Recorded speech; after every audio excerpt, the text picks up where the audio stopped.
Hoy vamos a desvelar, entre comillas, algunos de los misterios que se producen aquí en la comarca de la Axarquía. Y para ello tenemos un invitado de excepción, como es el investigador y escritor José Manuel Frías. ¿Qué tal? Buenas tardes. Hola, buenas tardes, María. Bueno, pues vamos a hablar de este asunto que nos lleva hasta Macharabiaya y hasta esa familia, la familia de los Gálvez, y hasta la cripta, que siempre ha estado envuelta en leyendas misteriosas. Siempre, y además muy de fondo con la familia Gálvez, ¿no? Una familia que, a pesar de que mucha gente no la conozca, fue muy importante en el siglo XVIII. Fueron la mano derecha de Carlos III, fueron embajadores en América, en África, en Rusia.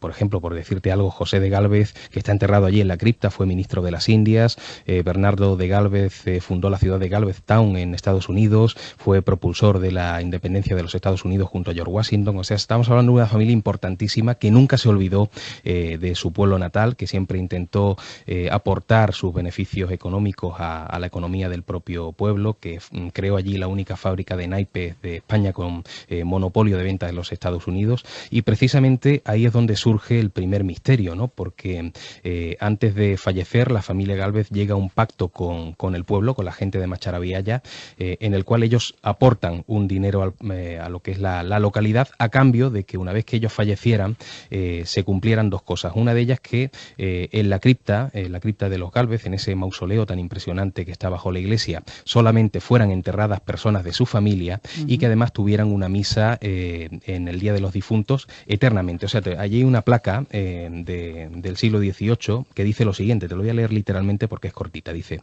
costearon este panteón, su altar, vasos, ornamentos y utensilios, los señores don Matías, don José, don Miguel, don Antonio y don Bernardo de Gálvez, para perpetuo y privativo reposo de sus huesos, los de sus mujeres, hijos, herederos y sucesores, que han de trasladarse limpios y ponerse en los nichos respectivos, y dotaron un aniversario perpetuo en el día siguiente al de la conmemoración de los difuntos. Bien, esto me imagino que se estuvo cumpliendo durante, no sé, 10, 15 años, no más.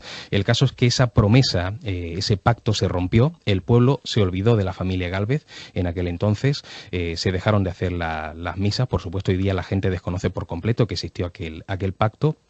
Y a partir de ese momento parece que han proliferado los fenómenos paranormales, ¿no? Fenómenos que, por ejemplo, uno de los más importantes ocurre a principios de la década de los 90, cuando se decide hacer unas obras de reforma en el propio mausoleo, y los obreros que habían venido de Sevilla estaban trabajando en mitad de la cripta, y de pronto ven cómo surge de la parte izquierda del mausoleo una serie de personas con ropajes antiguos que atraviesan la pared. O sea, tal como te lo estoy contando, me lo dijeron aquellos obreros. Menudo susto. Que, claro, imagínate, pasaron por delante de ellos y desaparecieron por la otra pared. Pues bueno, tal como vieron aquello, salieron corriendo y todavía lo están esperando. O sea, no volvieron más por la cripta, ¿no?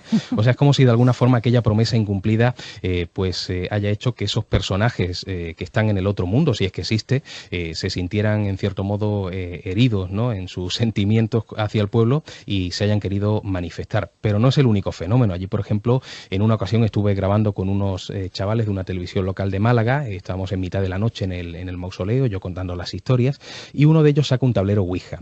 A mí la Ouija no me gusta mucho, entre otras cosas porque no me creo la información que sale, vete tú a saber de dónde procede, pero bueno, yo no participé, pero estaba como observador, ¿no? Teníamos todas las luces del mausoleo encendidas, eran como 8 interruptores, porque digamos que alumbra por distintas zonas lo que es el mausoleo, que es muy grande, y haciendo la Ouija sale un ser que dice estar enterrado allí, en uno de los nichos, que incluso da algunos detalles de lo que hay dentro de la caja, que hay un espejo y una serie de cosas. Bueno, el caso es que finalmente aquel ser dice que quiere finalizar la comunicación, que no quiere hablar más, ¿no? Y se despide.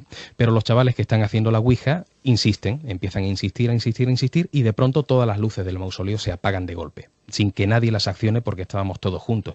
Pero es que incluso se escuchan los palmetazos contra los interruptores, pla, pla, pla, pla, y todas se apagan por completo. Aquello fue un caos, empezó todo el mundo a salir corriendo, y la verdad es que fue una experiencia para mí interesante, para ellos aterradora, me imagino. Hombre, me imagino que tampoco sería un plato de buen gusto ese momento, ¿no? Claro, sí. De todas maneras, la gente del pueblo suelen hablar de apariciones también que en algún momento se han producido, ¿no? Sí, allí siempre se ha hablado, y con testigos además con nombres y apellidos, ¿no?, que afirman haber visto apariciones extrañas, por ejemplo, cerca de lo que es la cripta, en el mismo edificio que es donde está la iglesia, y debajo del mausoleo hay una habitación que era la antigua sacristía, que durante un tiempo curiosamente se utilizó como lugar lugar de recreo para la gente joven, ¿no? Le llamaban el teleclub, ¿no? Allí se sentaban, tomaban unas copas y tal, ¿no? Y eso estaba pared con la cripta, ¿no? Pues bien, escuchaban en mitad de la noche el sonido de bancos que se desplazaban solos, golpes, murmullos, o sea, una serie de fenómenos que llevan viviendo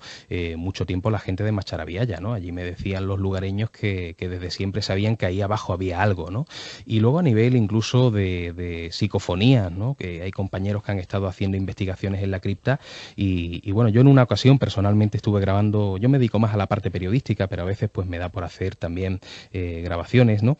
Y en algunas de esas inclusiones psicofónicas me parecían voces que parecían de alguna manera estar relacionadas con aquella noble familia que eran los Gálvez, por lo menos por el lenguaje, ¿no? Había una inclusión que decía, vos, Sara, ¿qué hacemos? Di. Eso de vos, o bien te suena a Latinoamérica, o bien te suena a la España del siglo XVIII, ¿no? Exactamente.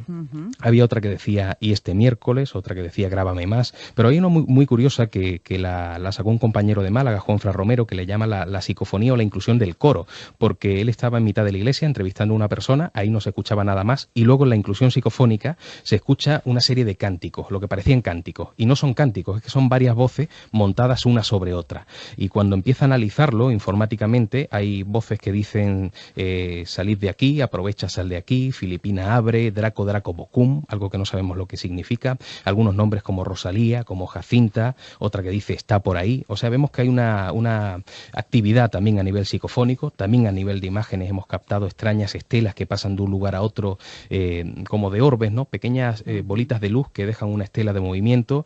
Cuando en una ocasión estuve grabando también con una televisión andaluza, había una vidente que estaba junto a uno de los nichos y hicimos una fotografía y en esa fotografía aparece algo impactante que es una figura blanquecina, vaporosa, que surge de uno de los nichos y se mete por la espalda de esta mujer, que parece que se introduce en su cuerpo, ¿no? Y también otra fotografía muy curiosa por ahí, que le decimos la fotografía del hada, porque aparece lo que bueno, todos tenemos en la mente como el hada de las películas de dibujos, ¿no? Con sus alitas, sus piernas, algo curiosísimo y que te aseguro que es real, aquí no hay fraude, esto es fotografía que hemos realizado de manera seria y ahí no hay ni trampa ni cartón. De todas maneras, la energía en todos estos casos es muy importante, ¿no? Es una familia que ha tenido mucha suerte y ha hecho historia realmente, pero, por ejemplo, en otros aspectos ha sido una familia, entre comillas, desgraciada, ¿no? La descendencia, por ejemplo. Sí, pero yo creo que ahí ha tenido que haber algo extraño que desconocemos. Por ejemplo, hay algo curioso y es el hecho de que todos los miembros de esta saga importante, eran 4 hermanos y el hijo de uno de ellos, Bernardo, uno de los más importantes, todos murieron en el mismo año, algo que a mí me sorprende bastante y quien sospecha que fueron envenenados, ¿no? Que fueron asesinados. Y posiblemente era porque ellos pertenecían a la masonería y estaban era la mano derecha del monarca Carlos III, que era un monarca antimasón, que además seguía los preceptos de Felipe V, su antecesor, ¿no? Y posiblemente por eso murieron de esa forma tan extraña. Y luego los historiadores además no se ponen de acuerdo en cuanto a ese dinero que habían acumulado en vida, porque cuando ellos fallecen ese dinero desaparece, no se sabe dónde está. Y ahí surge otra leyenda curiosa del pueblo de Macharabiaya, porque dicen, cuenta la leyenda, que la familia Gálvez poco antes de morir entierra ese dinero en la propia iglesia, en un doble fondo que hay entre la iglesia, entre el suelo de la iglesia y el techo de la cripta, y lo entierra por si alguna vez hay una catástrofe, un terremoto, lo que sea, y se destruye la iglesia, que salga ese dinero a flote y con eso pueda el pueblo salir adelante, ¿no? Y a mí me decían aquello de que el tesoro estaba en algún lugar de la iglesia, pero no sabían dónde. Y fíjate qué curioso que cuando yo visito por primera vez la iglesia me encuentro nada más entrar una cruz en el suelo, una cruz hecha como de aceites, y cuando empiezo a preguntar a la gente quién ha hecho esa cruz, nadie lo sabe porque lleva ahí pues muchísimas décadas. O sea, la gente más mayor del pueblo ya recuerda de sus padres y de sus abuelos que esa cruz estaba ahí, ¿no? Yo no sé si tiene algo que ver con el lugar donde está ese dinero o no, pero a mí eso me recordó aquella famosa frase del libro de la Isla del Tesoro, de todos los tesoros están marcados con una cruz, ¿no?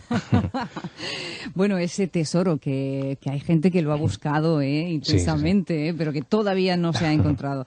De todas maneras, el misterio en torno a esta familia siempre ha sido bastante importante. Hablaba también de cierta simbología en las cartas, en los naipes que se realizaron en la famosa fábrica de naipes. Sí, yo tengo una información y además el presentimiento, no a nivel oficial, porque evidentemente no tenemos todavía todavía pruebas, yo estoy en plena investigación de ello, ¿no? De que posiblemente al ser ellos masones y pertenecer a una monarquía antimasón por completo, como era la de Carlos III, ellos tenían contactos con Estados Unidos. George Washington, recordemos que era era masón, o sea, pertenecía totalmente a la masonería, y yo pienso que la forma más directa de poder comunicarse entre los Gálvez de Macharabiaya españoles y los masones de Estados Unidos era a través de algún tipo de simbología que cuando pasara por las manos de Carlos III ni se diera cuenta, ¿no? ¿Y de qué manera creo que lo hacían? Pues a través de las cartas de esa fábrica de naipes, ¿no? Porque además, si te fijas, hay algo que no cuadra. Ellos estuvieron durante 40 años manteniendo la fábrica de naipes y durante 40 años dando pérdidas. O sea, eso era una locura, ¿no?